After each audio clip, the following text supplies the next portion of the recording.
All right, click the links to our channel here over at SubScribestar. Are you ready for another reboot of Superman? Even though it's, been 1978 and then 2013 and then 2025 or 26, whenever this thing comes out. It seems like not enough time has gone by. Not enough time has gone by. That's exactly right. But the Superman trailer is out, and they're calling it a soft reboot, which is kind of the problem with Hollywood in the first place, because the original was in 78, and you've had the character, at least Henry Cavill's version of it, in a bunch of movies. And to show you how dead Hollywood is, in 1977, you had Star Wars A New Hope, which was obviously a giant monster hit. 78, I think, was Superman, and then 79 was Star Trek. And in the 80s, there was non-stop mega hit movies.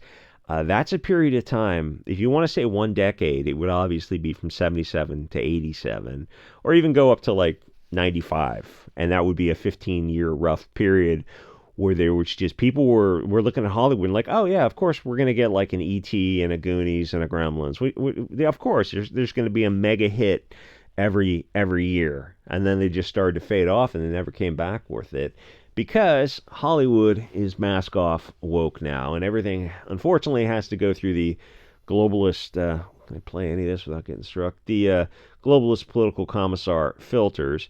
So what you get now are reboots, remakes, and woke variations on a theme. You're going to see remakes of probably Raiders of the Lost Ark, Goonies, Gremlins, Poltergeist. I think they actually did make a foul parody of that. And they're going to be race swapped and girl powered, and they're just going to be just beyond stupid, as we've been seeing lately, because they can't make new stories. Because new organic stories would be politically incorrect in these very politically correct times, where they have a lot of sensitivities for everyone except for obviously your tribe.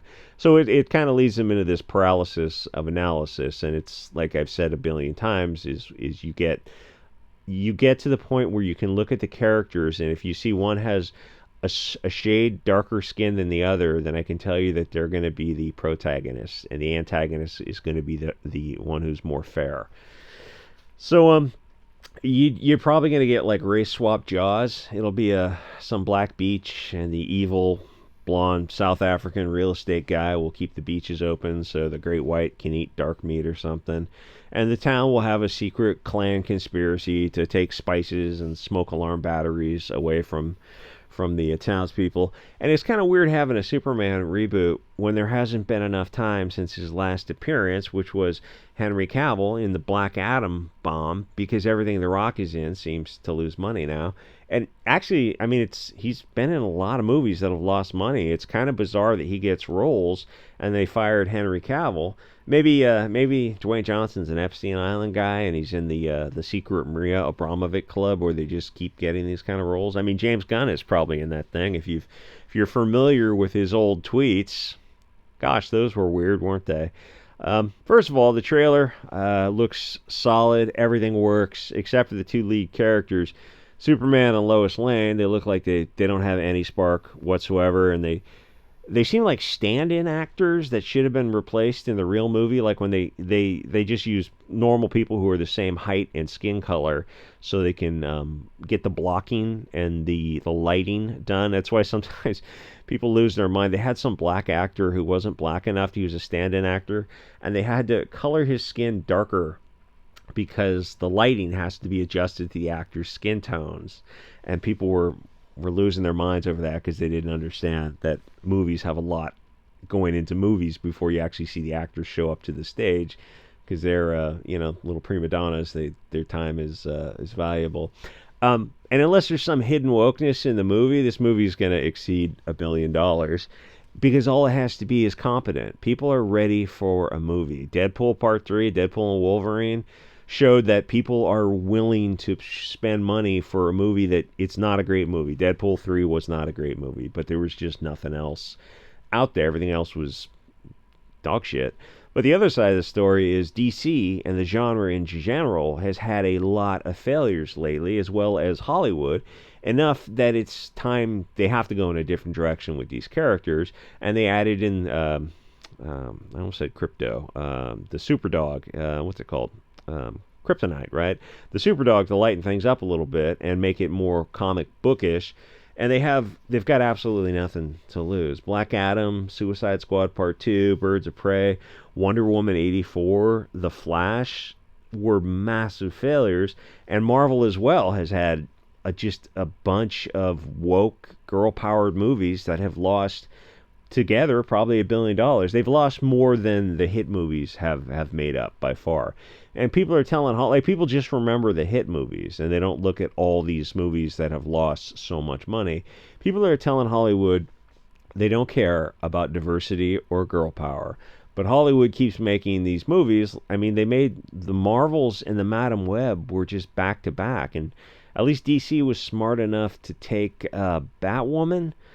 I think it's with that black girl who's in the TV show. And they made the movie. They put $100+ million into it. And they look at it and goes, oh, this is just too bad. And by bad, obviously they mean it was too woke to connect to an audience. And this TV show that went for 3 seasons, like, nobody watched the TV show. And it's weird that they turned it into a movie. It's like, next thing you know, Vagrant Queen will be coming out with a movie. So this movie is going to be $1 billion hit easy because people are just ready for a lightweight, fun movie with a super dog and laser beams out of the eyes, and where there are clear protagonists and antagonists where things are just black and white. People are tired of what Hollywood has done lately. It's is where the orcs are the liberals. They secretly view them as invaders to genocide the hobbits with demographic replacement. So they're nuanced, marginalized, and oppressed, disenfranchised orcs of color. And they probably have pronouns and alternative family situations and lady orc rights and trans and gay characters when they're not smurfing each other off of tall buildings, teaching valuable lessons in gravity and applied physics. Even Shazam Part 2, I think that was another one. And it's not the fault of the actors. It's the whole environment, the totality of the circumstances of the lowering tide lowers all boats, and they're kind of like, that's why they have to change things. They are better off firing everyone and going in a different direction. And the genre is easy. They should be printing money because it's superheroes versus supervillains. And they're going to screw it up as much as they can with Blonde Man Bad, sometimes literally, but that's on them. The money is out there if they want to make it. This movie might be fine, but it's the surrounding Hollywood that's the problem. When there are so many bombs, people get out of the habit of going to the theater, and the infrastructure closes down, and people just get focused on doing different things. And every day there's more alternative media to distract you. There's social media, but also things where people are making their own videos, and live streaming is huge now. And the brutal reality for the mainstream Hollywood and mainstream media is there's only 24 hours in the day, and every time somebody's watching an Odyssey Rumble live stream for 2 hours, that's 2 hours that's not going to the mainstream, and that's wonderful. That is absolutely beautiful, and that drives Hollywood and these CNN, MSNBC, these lizard people. It makes them absolutely insane because they want total control of the narrative, and they're slowly, day by day, they're losing it, and they're not going to get it back with the movies they're making. Obviously, day by day, I'm thinking of the Star Wars New Hope line where Princess Leia is talking to her Vader. She doesn't know it's her father, or no, was it General? No, maybe it was the General. About power slipping through his fingers. It's such a great line, but Hollywood's not going to turn anything around and come back with like a New Hope unless they didn't they just reboot it? Yeah, but you know what they could do with a New Hope is actually remake it scene for scene, just with different actors. Like, even though 2015 was a soft reboot, if they think that's the only way they can monetize Star Wars, and it might be. Yeah, nothing is stopping them from going back and retelling literally the 3 movies all over again. Anyway, so the forecast for big Hollywood is they're going to continue to lose relative market share and also total dollars as people migrate into alternative media. And I got to say, this movie looks a whole lot better than what's come out of DC recently. Suicide Squad, Birds of Prey, the Green Flash reminds me of the Green Lantern, which is, I guess, kind of that was like in the early 2000s or something.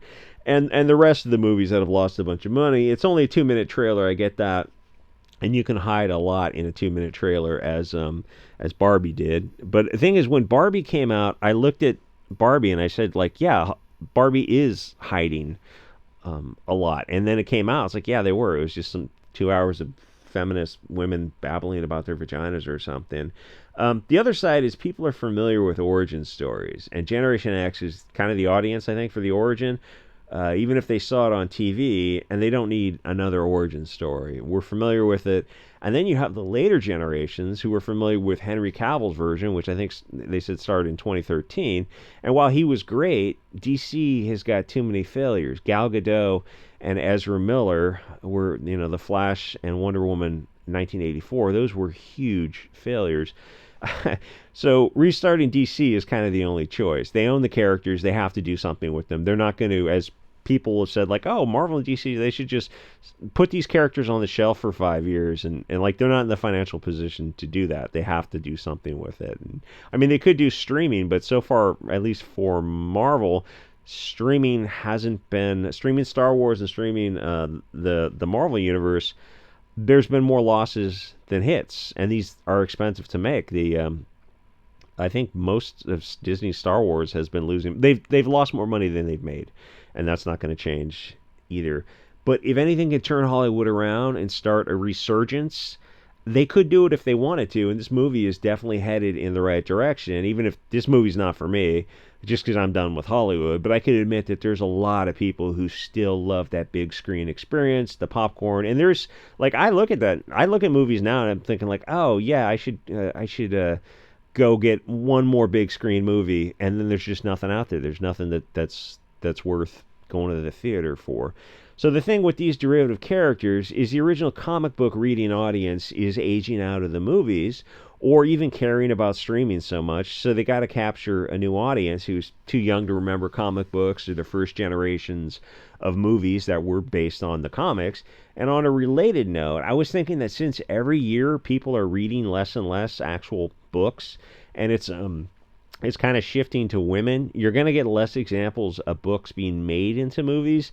The last big example of a huge hit was obviously Harry Potter, which was, the movie followed the book within 10 years, I think, and then Lord of the Rings. And then starting in 1999, you had three big movies come out in a close time period: Star Wars prequels, Lord of the Rings, and Harry Potter. And then after that, you had 50 Shades of Grey, was a hit based on a book. But the movies, I think, are going to be I think Hollywood is going to, like, in the next 10 years, you're just going to see a rapid decline in mainstream media. By that, I mean news media, MSN, CNN, that kind of thing. But also Hollywood, you're going to see a decline because the source material, there's less people familiar with it. There's less people that care. The audience is aging out of it, and they're not replacing the new audience like the people in Comicsgate have been talking about for so long. They're not getting new kids to read comics because the comics are horrible. Mainly, the comics are horrible. I was going to say they're relatively too expensive to what you get, but I mean, it's mostly the storyline. People will pay for good stories, but like mainstream stuff is just, it's woke, which drives these people crazy on the left. But they don't buy the products that they say. They don't buy the stories they say they want. They love gay and diversity and trans and all this kind of stuff, but they never actually open up their wallet for it. And you got to tie in, inflation with a lot of this kind of stuff too. So, like, everything's kind of on a death spiral for Hollywood and for the country as well. So Hollywood is kind of trapped into a politically correct box where they can't make new movies because the themes of the movies, diversity and feminism, people just don't give a shit about that. I mean, it actively turns people off. If I see I have PTSD from POCs. You see, like, every new movie's got a little black kid in it. Like, oh, we have no interest in that. So they're left with race swapping old movies, and no, you're not going to see anyone break out of the mold because the bottleneck is always going to be distribution, so they can pay off the investment. Where even a micro budget movie like Clerks with Kevin Smith back in the 90s, I don't know, 95, maybe that came out, which he filmed in black and white. and it's a great movie, but that's not going to get made today. It wouldn't be diverse enough, and it was whore shaming a whore in that movie who she had a thing for sucking 37 dicks or something like that. But Kevin Smith movies, what a fun vibe those were. But you're just not going to see that kind of stuff. You can go back and watch a bunch of your old favorite movies, and you can see that almost none of them would survive unedited.